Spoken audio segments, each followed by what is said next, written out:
जब मैं घर से गुस्से में बड़बड़ाते हुए निकल आया था और बस स्टैंड की तरफ आगे बढ़ने लगा।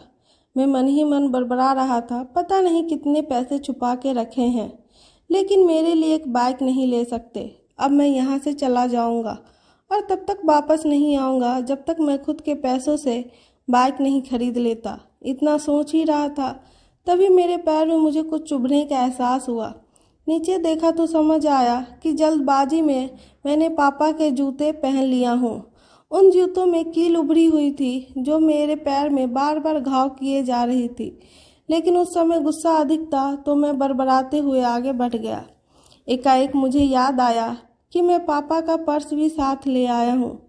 मेरे खुरापाती दिमाग में एक ख्याल आया, क्यों ना आज पापा का पर्स चेक किया जाए, जिसे आज तक उन्होंने किसी को हाथ तक नहीं लगाने दिया था। पता नहीं कौन सा खजाना छुपा है इस पर्स में जो किसी को हाथ नहीं लगाने देते थे। जब मैंने पापा का वह पुराना पर्स खोल कर देखा तो उसमें पैसे तो नहीं मिले, लेकिन पैसों की जगह पर एक डायरी रखी हुई थी। तब मैंने सोचा, ओह, तो यहाँ खजाना छुपा रखा है। मैं समझ रहा था कि यहाँ पापा ने लिखा होगा कि किससे कितने पैसे लेने हैं और किसको कितने पैसे देने हैं, लेकिन मैं गलत था। जब मैंने उस छोटी सी डायरी का पहला पेज खोल कर देखा तो वहाँ पर जो लिखा था वह थोड़ा सीरियस कर देने वाला था। डायरी में जो लिखा था उसे पढ़ने के बाद मेरे चेहरे पर जो एक्सप्रेशन थे वह गायब हो चुके थे, क्योंकि डायरी में वैसा कुछ नहीं था जैसा मैं सोच रहा था। वहाँ पर उन पैसों का हिसाब लिखा हुआ था जो अलग अलग कामों के लिए अलग अलग लोगों से उधार लिए गए थे। उस लिस्ट में कंप्यूटर के नाम पर भी पैसे लिए गए थे, जो कुछ यूँ लिखा होता, 50,000 रुपये बेटे के कंप्यूटर के लिए। यह वही कंप्यूटर था जिसे मैं आज तक यूज कर रहा हूँ, लेकिन मुझे यह पता नहीं था उस कंप्यूटर को खरीदने के लिए पैसे कहाँ से आए थे। लेकिन आज पता चल रहा था। मुझे आज भी याद है जब मैंने पहली बार कैमरे के लिए जिद की थी, जो मेरे पापा ने मुझे 2 हफ्ते बाद मेरे बर्थडे पर लाकर दिया था, जिसे देखकर मैं बहुत खुश हुआ था। और मुझे देखकर मुझसे कहीं ज़्यादा अगर कोई खुश हुआ था तो वो थे पापा। अब मेरे चेहरे से गुस्सा एकदम गायब हो चुका था। जब मैंने आगे का पन्ना पलटा तो वहाँ पर कुछ इच्छाएं लिखी हुई थी।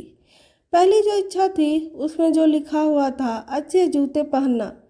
यह बात मेरी कुछ समझ नहीं आई। तभी मेरा पाँव अचानक सड़क पर भरे हुए पानी पर जा पड़ा और तभी मेरे पाँव में कुछ गीलापन होने का एहसास हुआ।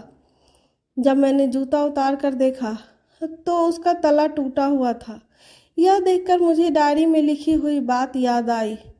तभी मुझे माँ पापा की कही बातें भी याद आ रही थी कि कैसे माँ जब कहा करती थी पापा से, अब तो जूते पुराने हो गए, नए ले लीजिए, तो पापा अक्सर यह कहकर टाल दिया करते थे, जूते अभी और चलेंगे, अभी कुछ दिन पहले तो लिए थे।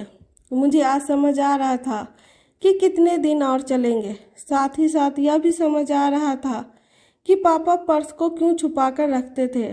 तभी उस डायरी को पढ़ते हुए बस स्टैंड पर पड़ी बेंच पर आकर बैठ गया। अब उस डायरी का आखिरी पन्ना बचा हुआ था।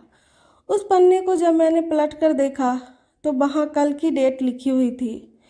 तारीख के नीचे लिखा हुआ था 50,000 रुपये बाइक के लिए। बस इतना पढ़ा और दिमाग सन रह गया।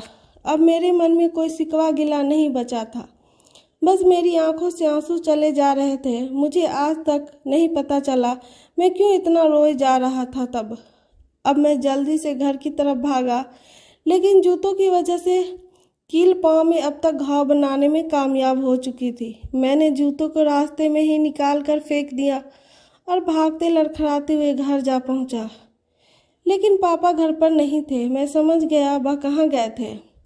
मैं सीधा पास वाली बाइक एजेंसी की तरफ भागा। पता नहीं आज कहाँ से इतनी ताकत आ गई थी कि मैं भागते हुए थक नहीं रहा था, वह भी बिना जूतों के, नंगे पैर। जैसे तैसे मैं बाइक एजेंसी पर पहुंचा। पापा वहीं थे। मैंने पापा को दौड़कर गले लगा लिया और मेरी आंखों से आंसू रुकने का नाम ही नहीं ले रहे थे। पापा को समझ नहीं आ रहा था आखिर क्या हो क्या रहा है, मैं रो क्यों रहा हूँ। मैंने पापा से कहा, पापा मुझे मोटरसाइकिल नहीं चाहिए, आप अपने लिए जूते ले लीजिए। अब आज से मैं जो भी करूँगा अपनी मेहनत से, अपने बलबूते पर पढ़ कर करूँगा। दोस्तों, बस इतनी सी थी ये कहानी।